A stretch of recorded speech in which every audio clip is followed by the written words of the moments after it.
Salam Indonesia, salam Nusantara dari Sabang sampai Merauke, dari Miangas sampai Pulau Rote. Mantaplah iman kita, mantaplah kasih kita, mantaplah pengharapan kita. Tentunya dalam Yesus Kristus menjadi Tuhan dan Juru Selamat kita dan Juru Selamat dunia. Dan tinggal berapa jam lagi kita akan mengakhiri tahun 2023. Dan kepada sidang jemaat yang hadir pada saat ini saya mengucapkan selamat kita beribadah kepada Tuhan Yesus Kristus. Dan kiranya Tuhan senantiasa menolong kita dalam memasuki tahun 2024 yang akan datang. Dan besok kita ada ibadah, dan juga saya mau katakan kepada kita bahwa Tuhan itu sangat baik. Dalam segala hal itu Tuhan itu sangat baik. Dan Tuhan tidak pernah melakukan hal-hal yang jahat. Kalau Tuhan melakukan suka-sukanya Tuhan, itu bukan untuk menghancurkan kita. Suka-sukanya Tuhan itu membawa kedamaian. Tapi kalau suka-sukanya kita, itu membawa kehancuran. Nah, di dalam tahun ini, tahun 2023, tentu banyak hal sudah kita lewati dari mulai 1 Januari sampai kepada penghujung tahun, bulan 2 Desember ini, di tanggal 31 ini, tepatnya hari Minggu pula. Dan kiranya Tuhan juga terus akan menguatkan kita, menolong kita untuk tetap berada di jalurnya Tuhan. Dan sebelumnya kita akan berdoa dulu. Mari kita berdoa. Kami bersyukur, berterima kasih kepadamu di ujung tahun ini. Tak ada yang dapat kami rangkai kata-kata yang indah kepadamu Tuhan, selain terima kasih kami, ucapan syukur kami buat segala perbuatanmu yang sudah Engkau lakukan sampai di ujung tahun ini. Dan kami tidak bisa membalas selain kami dapat melakukan apa yang Kau kehendaki.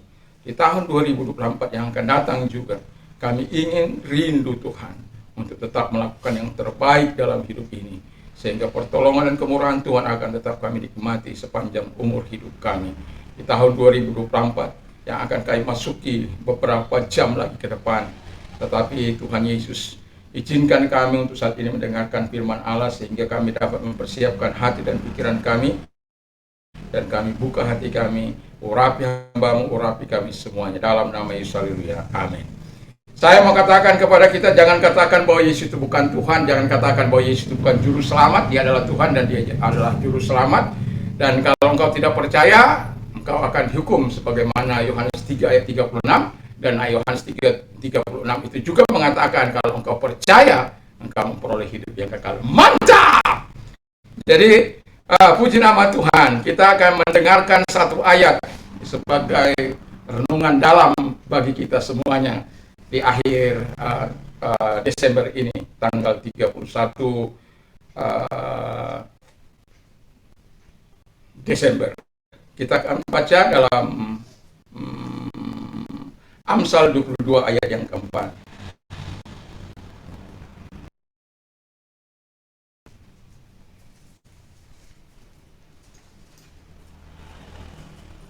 Kalau sudah ketemu, saya akan bacakan bagi kita Amsal 22 ayat yang keempat. Ganjaran kerendahan hati dan takut akan Tuhan adalah kekayaan, kehormatan, dan kehidupan. Puji nama Tuhan. Sekali lagi, ganjaran kerendahan hati dan takut akan Tuhan adalah kekayaan, kehormatan, dan kehidupan. Mantap. Jadi tema kita hari ini adalah hidup sukses bersama Tuhan di 2024. Sekali lagi, hidup sukses bersama Tuhan 2024. Tahun yang lalu berjalan bersama dengan Tuhan, kita masih tetap bisa nikmati kebaikan-kebaikan Tuhan dan pemeliharaan Tuhan dan perlindungan Tuhan sampai hari ini. Dan saya berharap di tahun ini hidup sukses bersama Tuhan memang kita nikmati sepanjang umur hidup kita. Puji nama Tuhan.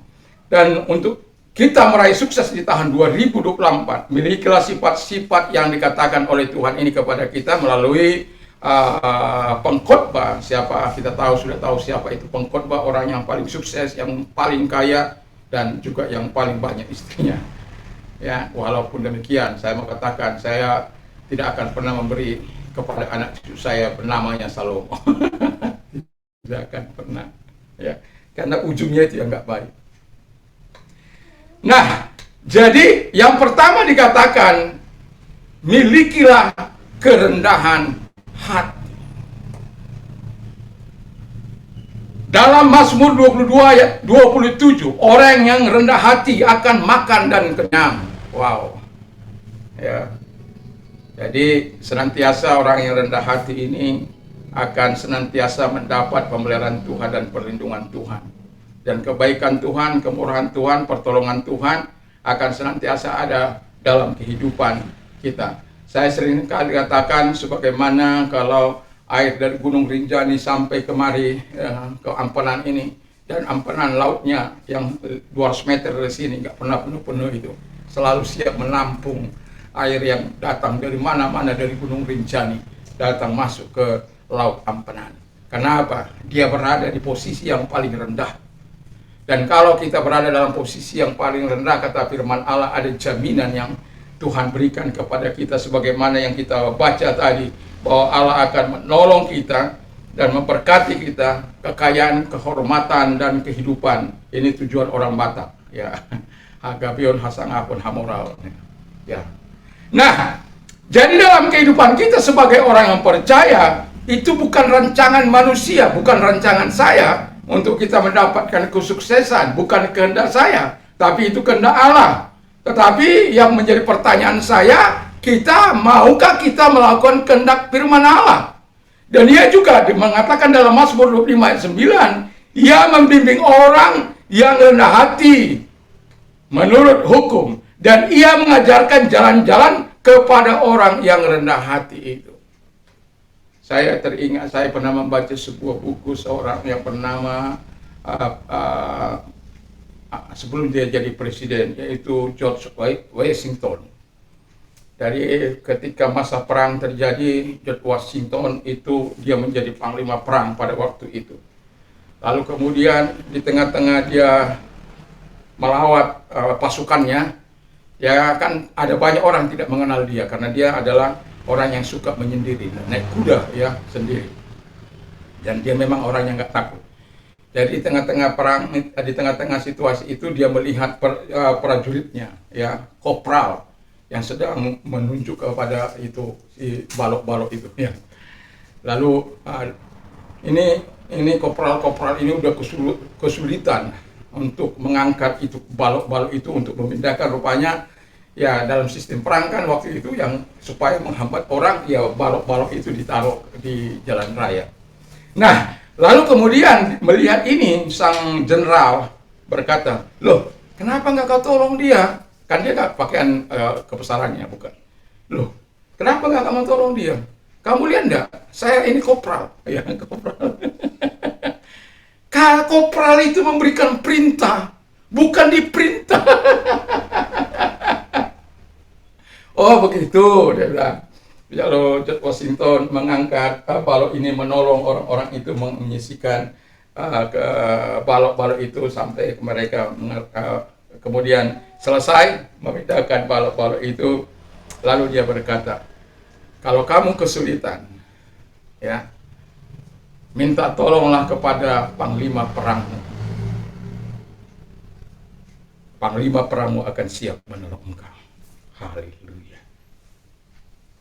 Yang mau saya bilang adalah, kalau manusia seperti George Washington itu, yang kemudian menjadi presiden pertama, yang seharusnya dia menjadi presiden seumur hidup, tapi dia membatasi dirinya, ya, dan membuat peraturannya sendiri.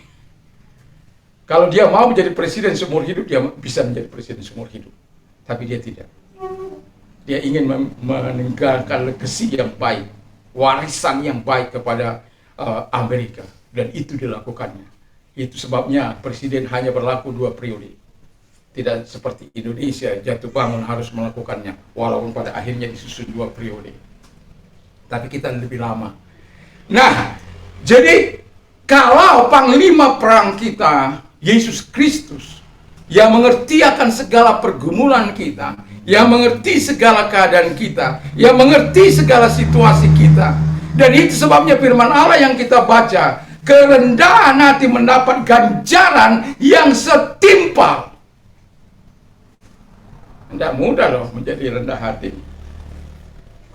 Ya, saya punya teman, ya, sampai akhirnya saya nggak suka bertemu dengan dia. Mohon maaf, memang saya nggak suka. Jadi kalau bisa saya orang itu datang, saya kalau bisa menghindar itu loh. Karena akan menjadi sia-sia waktu saya dengan dia. Karena dia akan bercerita soal kehebatannya, soal ya sudahlah. Telinga kita ini lebih baik mendengarkan firman Allah. Jadi orang ini sangat suka meninggikan dirinya, sangat suka melebih-lebihkan dirinya. Dia merasa dia paling hebat dari semua orang. Kalau Anda berteman dengan orang seperti ini, apakah Anda mengambil keputusan seperti saya? Maaf, saya bukan untuk, ya, ini secara terus terang saja, karena ini korban. Dan pada akhirnya kalau saya sudah lihat dia dari jauh, pas kok saya di depan, saya lihat sudah dari jauh, saya masuk ke dalam. Karena saya berpikir pembicaraan saya dengan dia tidak akan pernah bermanfaat. Karena saya sudah berulang-ulang menyampaikan kebenaran firman Allah. Dan kalau orang seperti ini, kata firman Allah dalam Matius 5 ayat yang ke-6 ada. Titi, ingat kau? Matius 5 ayat ke-6. You do not give. Matius 5 ayat 6.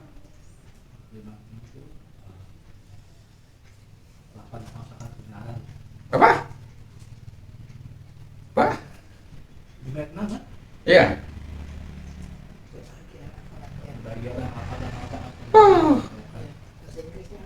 Enggak. Jadi di dalam 5 anak itu jangan memberikan.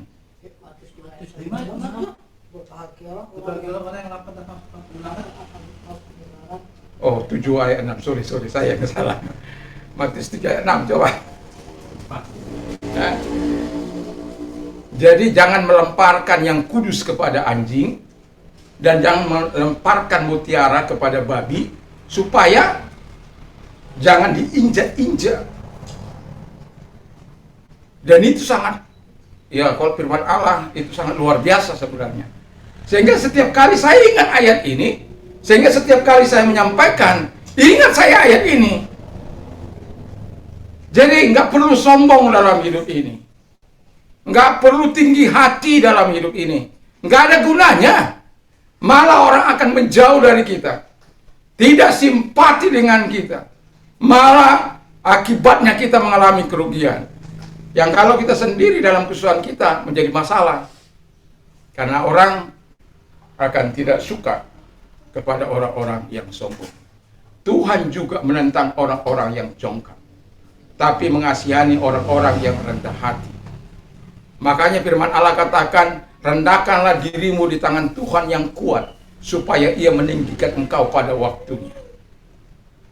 Nah, jadi di Mazmur 37 ayat 11, tapi orang yang rendah hati akan mewarisi negeri dan bergembira karena kesejahteraan yang berlimpah-limpah. Jadi kerendahan hati itu bukanlah rancangan manusia, tapi rancangan Tuhan untuk engkau mendapat yang terbaik dalam kehidupan. Nah, kalau Tuhan merancangkan yang terbaik dalam hidup kita, jangan kita hidup suka-suka kita. Hiduplah seperti apa yang diminta oleh Tuhan. Hiduplah seperti apa yang diinginkan Tuhan. Hiduplah seperti apa yang dikehendaki oleh Tuhan. Karena Tuhan mau kita rendah hati. Karena orang yang rendah hati tidak akan kekurangan pertolongan dari Tuhan. Dan itu sebabnya saya mau katakan kepada kita, jangan kita sombong. Tapi justru kerendahan hati. Tapi kita juga nggak bisa berpura-pura itu, saya rendah hati, nggak bisa. Justru saat Anda mengatakan saya rendah hati, justru itu tinggi hati.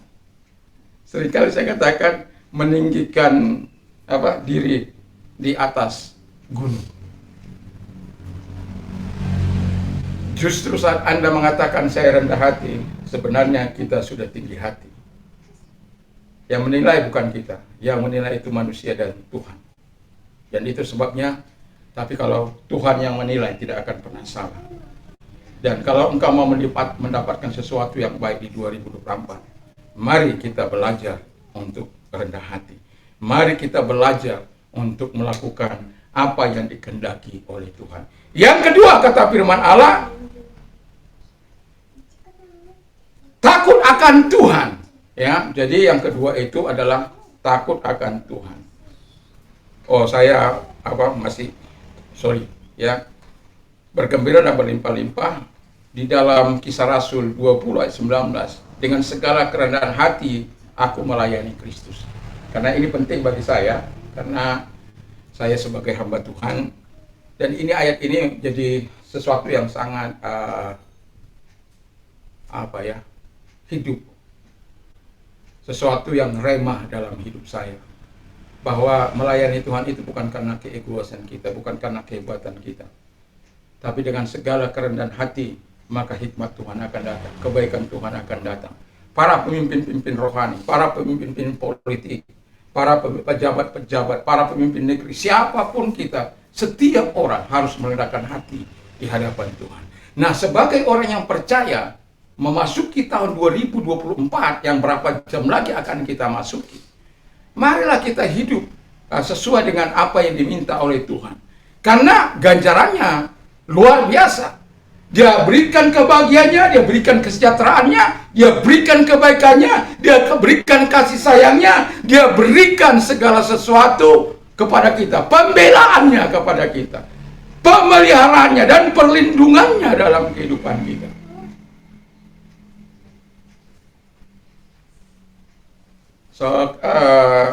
Ada sebuah penelitian di Amerika Serikat bagaimana orang-orang perusahaan-perusahaan yang besar itu, pemimpin, manajer-manajer yang memimpinnya, itu keberhasilan mereka dapat mempertahankan perusahaan itu karena para pemimpinnya adalah orang-orang yang rendah hati, yang tidak mau tampil ke depan kalau dia salah, kalau orang itu salah atau bawahannya salah, dia yang mengambil ke apa.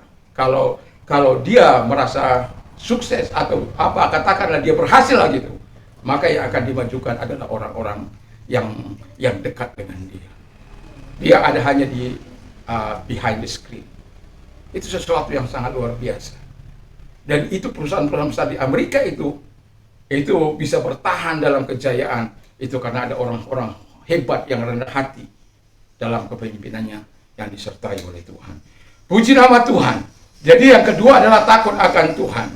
Mazmur 128 ayat 1 dan 2 dikatakan, setiap orang yang takut akan Tuhan akan diberkati. Engkau akan memakan hasil buah kerja kerasmu, dan anak-anak istrimu akan berbuah di pelataran di dalam rumahmu. Anak-anakmu akan bertunas seperti pohon zaitun di sekitar mejamu.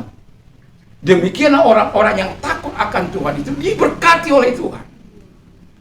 Nah, mengapa Tuhan sangat memperhatikan kerendahan hati dan takut akan Tuhan ini?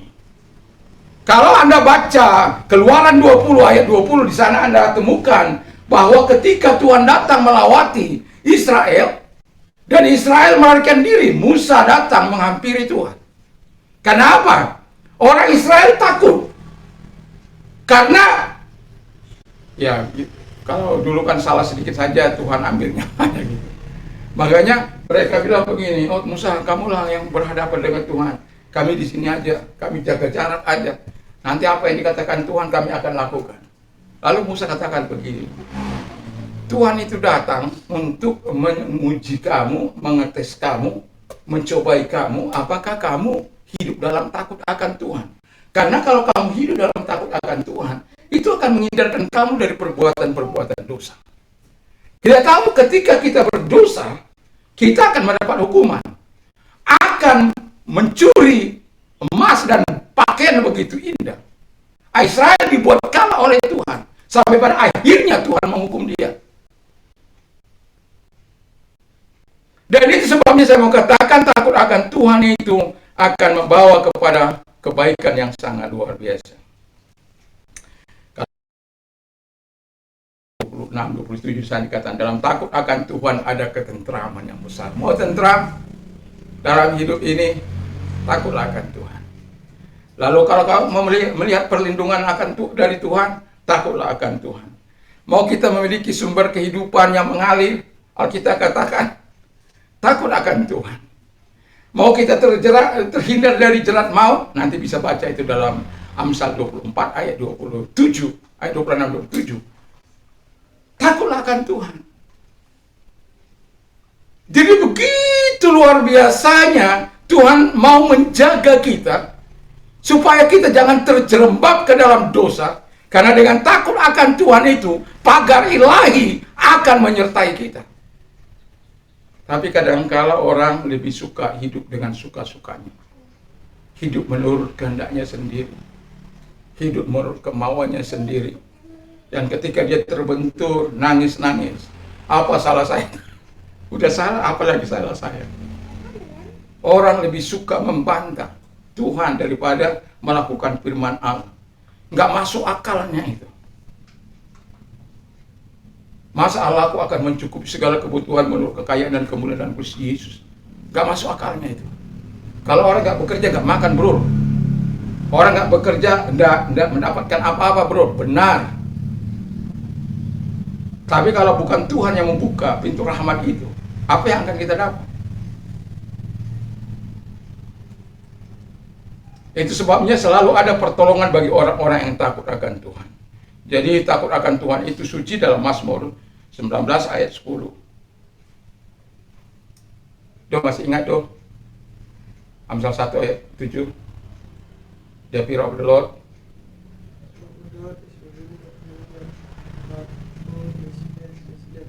Iya. Bahwa the fear of the Lord is the beginning of knowledge. Jadi takut akan Tuhan itu adalah permulaan hikmah, permulaan pengetahuan.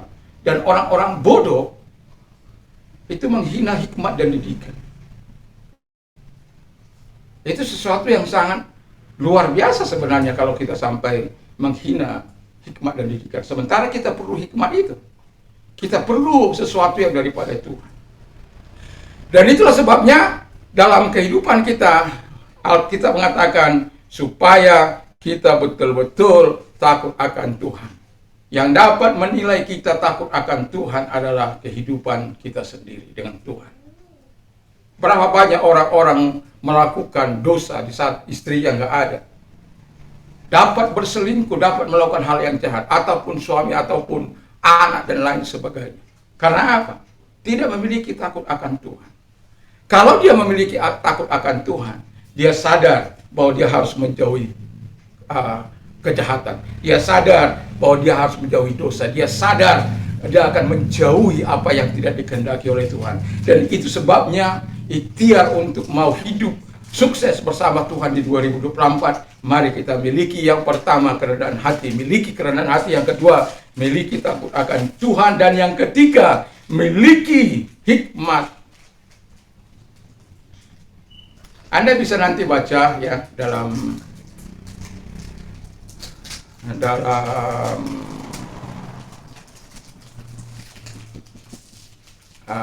Amsal 3 ya dan 4.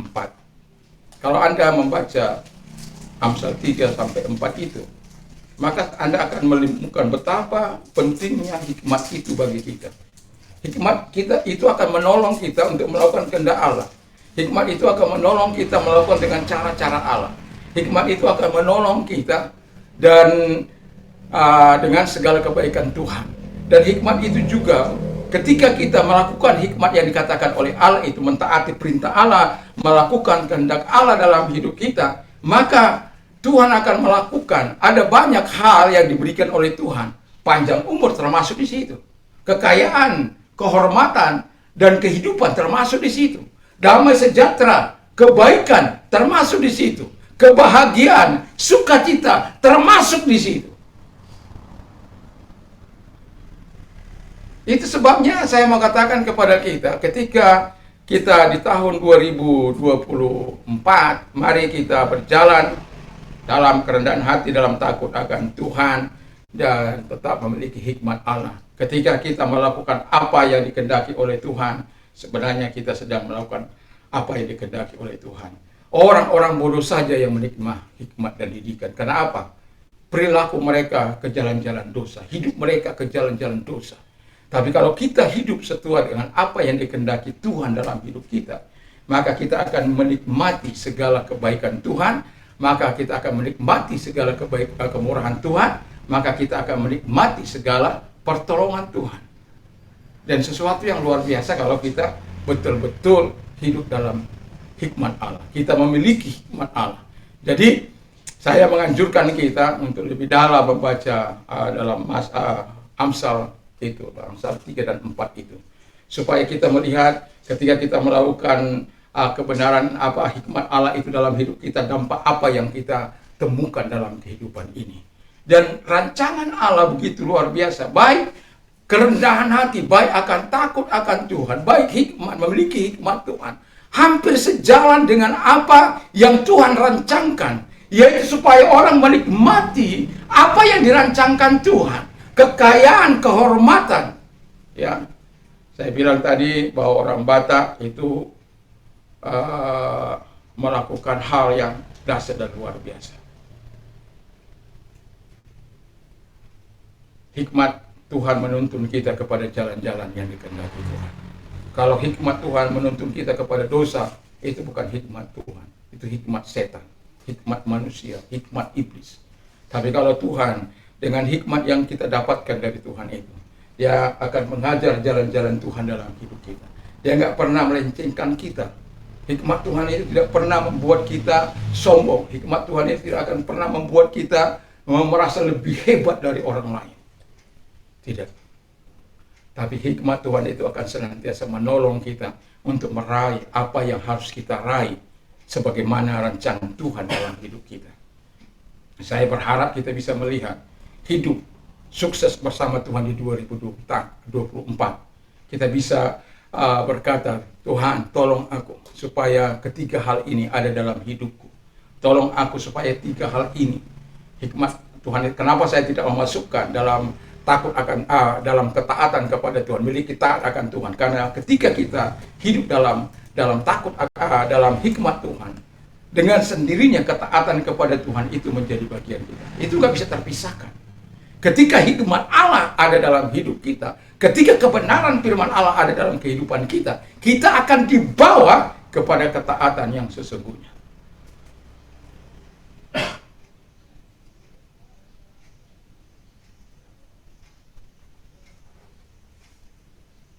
Dalam kehidupan kita, ada perjuangan yang harus kita lakukan dalam hidup ini. Saya awali tadi, biarlah dalam kesaksian saya bahwa suka-sukanya Tuhan itu ada dalam kehidupan kita. Suka-sukanya Tuhan itu tidak akan pernah membuat kita menderita. Suka-sukanya Tuhan itu akan membawa kita ke dalam hidup bahagia. Suka-sukanya Tuhan itu akan membawa kita kepada ketaatan kepada Dia. Tapi kalau suka-sukanya kita akan membawa kehancuran bagi diri kita, bagi keluarga kita. Ya, kita sudah ingat bagaimana orang yang begitu kaya dan luar biasa, lalu kemudian karena suka-sukanya dia main judi, terlantar, kemudian pergi ke Amerika hanya main judi, merasa dia punya kekayaan, tapi pada akhirnya ambruk.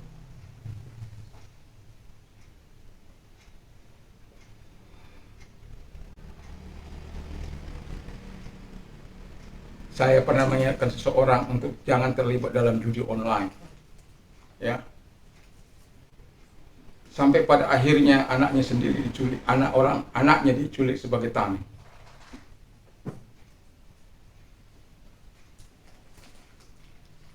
Anaknya diajar untuk hal-hal yang tidak baik. Kalau orang sudah suka-sukanya, dia nggak peduli terhadap keluarganya. Dia tidak peduli terhadap saudaranya. Dia tidak peduli terhadap keluarganya. Dia tidak akan peduli terhadap pendeta. Tidak peduli terhadap firman Allah.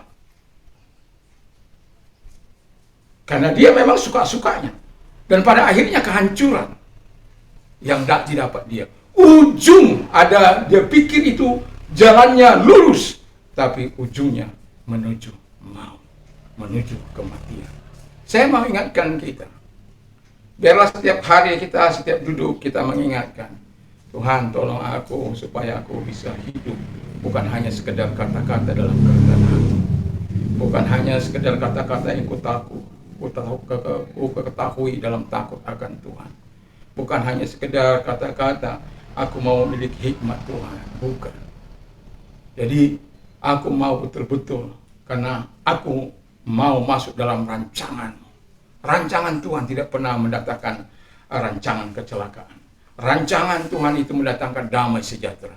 Dan mari kita ikuti rancangan Tuhan di 2024 dengan melakukan kehendak firman Allah.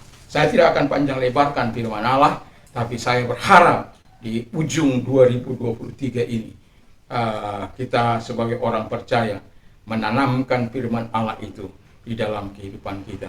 Tanamkan, perkatakan firman Allah itu. Ganjaran kerendahan hati dan takut akan Tuhan adalah kekayaan, kehormatan, dan kehidupan. Kekayaan, kehormatan, dan kehidupan. Itu bukan mau kita cari-cari, itu bukan. Itu sebagai ganjaran dalam kehidupan kita.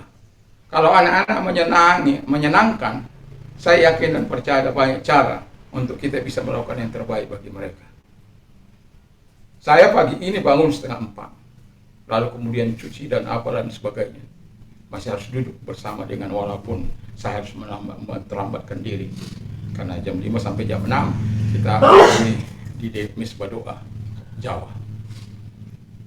Jadi melihat waktu yang begitu singkat, ya saya tidak ingin menaruh hutang. Ya. Jadi saya cuci, saya sudah jemur, dan yang mau saya katakan begini.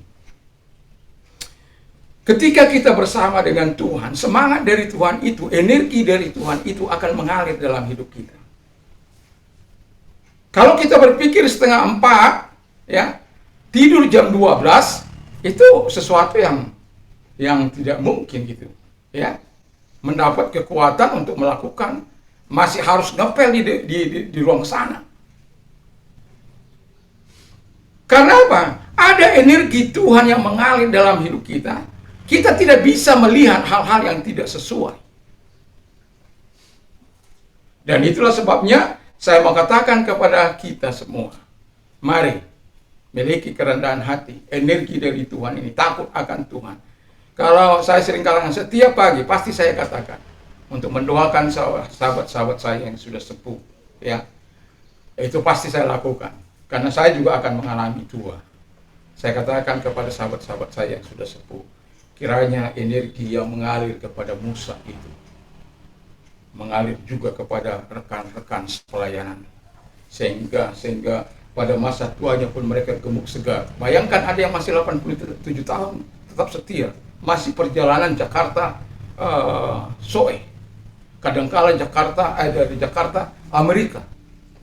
Itu sesuatu yang sangat luar biasa. Kalau bukan karena energi Allah, nggak mungkin. Ada banyak orang yang 87 tahun nggak bisa apa-apa lagi. Tapi dia tetap kuat, dia tetap sehat, dia tetap prima. Wow.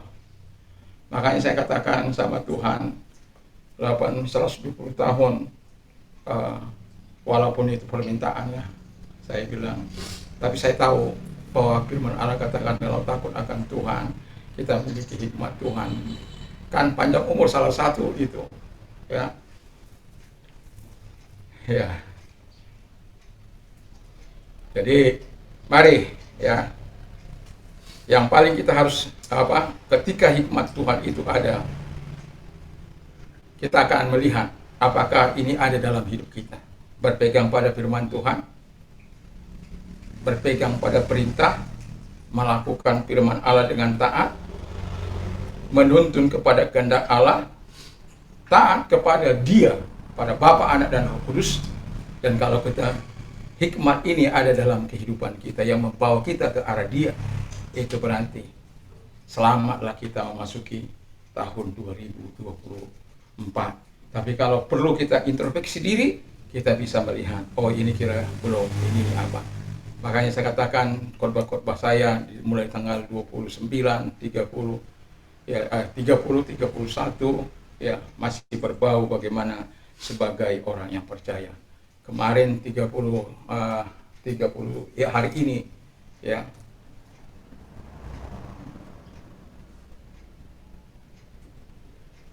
Saya jadi lupa juga hari ini. Hari ini apa sih? Ya kadang-kala.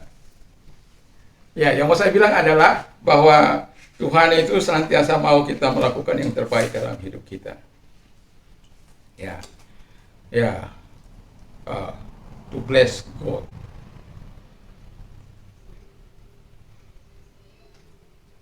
Tanggal berapa sih ini? Oh, 31 ya. Ya, tentu ada orang bertanya, bagaimana kita itu memberkati Tuhan yang diciptakan memberkati yang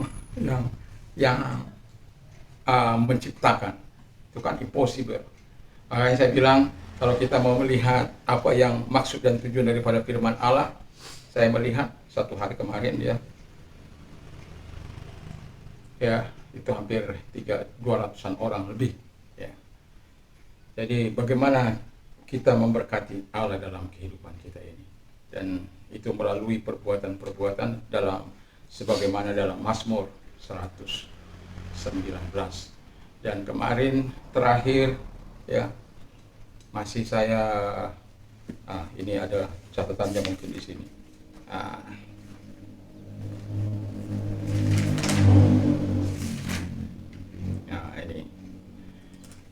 Ini kalau tadi pagi ini saya mau katakan kepada kita tekad hidup meneladani Kristus. Jadi masih saling keterkaitan, pagi, siang, malam ya. Dan besok masih ada keterkaitannya, dan saya berharap kita adalah orang-orang yang mau memasuki rancangan Tuhan di 2024. Ini bukan kata-kata saya, kalau kata-kata saya tidak perlu dilakukan. Tapi ini kata janji firman Allah, ketika engkau percaya kepada janji itu, Tuhan yang akan melakukannya dalam kehidupan kita. Kalau engkau percaya pada janji Allah itu, maka engkau akan melihat kemuliaan Allah. Karena ketika saya katakan satu ayat di dalam, ketika kita mau memberkati Tuhan, kita harus bisa mengerti apa yang dikatakan oleh Yesus, ayat yang ke-16 dalam Matius 5 ayat yang ke-16. Let your light so shine before men, that they may see your good works and glorify your Father in heaven. Ya, jadi biarlah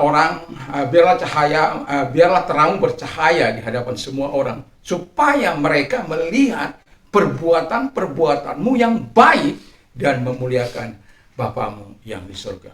Kiranya di pagi ini kita dengarkan juga firman Allah pagi ini dalam YouTube saya, tekad hidup meneladani Kristus, dalam Kolose 3 ayat 12. Masih ada kaitannya. Jadi saya berharap kita semuanya tetap hidup dalam takut akan Tuhan, dalam kerendahan hati, dalam hikmat Allah. Biarlah kita menikmati apa yang dikatakan kekayaan, kehormatan, kehidupan, bukan hanya kehidupan saat ini. Kalau kehidupan saat ini saja yang kita mau nikmati, buat apa ya? Apa gunanya kamu memiliki seluruh dunia ini kalau jiwamu binasa? Tapi Tuhan juga merancangkan kehidupan masa kini dan kehidupan masa yang akan datang. Baik bios maupun zoinya, Tuhan rancangkan dalam kehidupan kita. Agar seperti apa kita menikmati negeri, kita menikmati kenyang, kita menikmati dengan sukacita yang daripada Allah. Ada banyak orang tidak bisa menikmati sukacita, damai sejahtera, kebaikan dan kemurahan Tuhan. Karena apa? Mereka tidak berada di jalan yang dikehendaki oleh Tuhan. Mari kita tunduk kepada kita berdoa. Kami bersyukur, berterima kasih kepadamu Tuhan, buat segala firman-Mu yang sudah kami dengarkan. Sehingga kerendahan hati memenuhi setiap hati kami yang mendengarkan firman Allah. Baik mereka nantinya yang mendengarkan firman Allah di luar sana, Bapa di surga.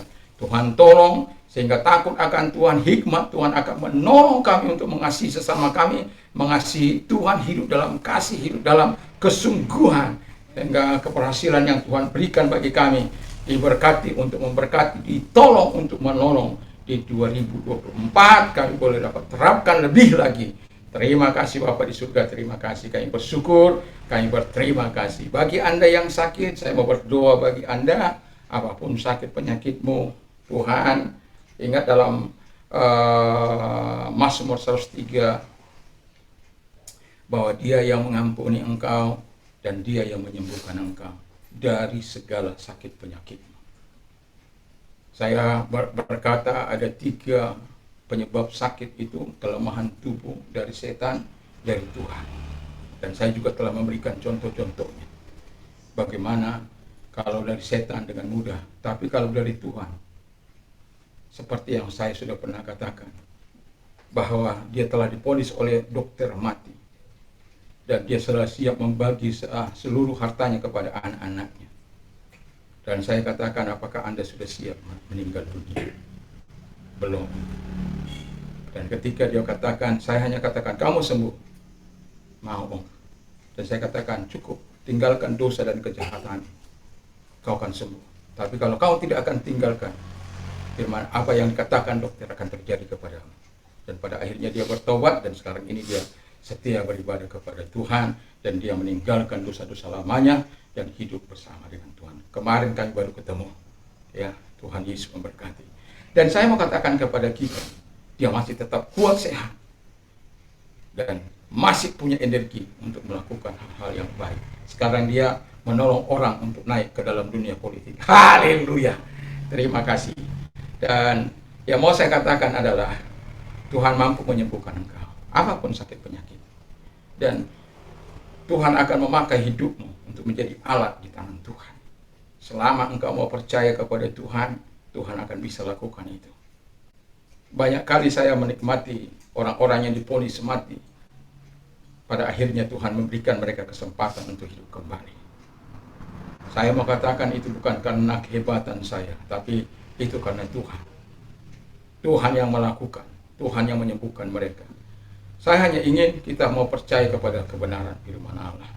Tidak peduli stadium apapun yang engkau alami, tapi Tuhan mampu menolong. Kalau engkau angkat tanganmu dan taruh tanganmu di sebelah tangan kirimu di tempat yang sakit, atau satu mengangkat ke dalam. Kalau engkau seperti perwira di Kapernaum yang mengasihi hambanya, seorang perwira itu, mari kau datang untuk berdoa, kau tumpangkan tangan bagi orang sakit itu, memohon belas kasihan Tuhan. Mari kita berdoa kepada mereka yang sakit. Tuhan, kami tidak tahu mereka berada di mana, tapi kalau ada mereka yang mendengarkan YouTube ini, Tuhan Bapa di surga, kami berdoa, kiranya segala sakit penyakit yang mereka derita, oleh karena setan atau kelemahan tubuh atau apapun, kalau karena Tuhan kami sudah angkat tangan, terkecuali mereka bertobat. Dan mereka, saya mau katakan, kami sudah mengatakan kesaksian, supaya mereka yang karena Tuhan sakit penyakit itu menimpa mereka, biarkan mereka bertobat, sampai pada akhirnya Tuhan akan menyembuhkannya. Terima kasih Bapa di surga, yang sakit oleh karena setan, perbuatan-perbuatan setan, kami perintahkan dalam nama Yesus Kristus, segala kelemahan tubuh yang mereka derita, sehingga mereka gagal ginjal, mungkin kista, serangan jantung koroner, dan berbagai penyakit Bapa di surga. Tuhan yang mengatakan engkau mengampuni mereka dan menyembuhkan segala sakit penyakit mereka. Dalam nama Tuhan Yesus Kristus, segala yang sakit, apapun sakitmu, percaya kepada Tuhan. Yesus tidak pernah berubah dahulu, sekarang, sampai selama-lamanya. 2-3 orang sepakat meminta kepada Tuhan, Tuhan menjawab. Mari kita sepakat dalam nama Tuhan Yesus Kristus. Berfirmanlah kepada mereka, engkau sembuh dengan kuasaku, oleh kuasaku engkau sembuh, oleh kuasa Yesus itu engkau sembuh. Terima kasih Bapa di surga, terima kasih.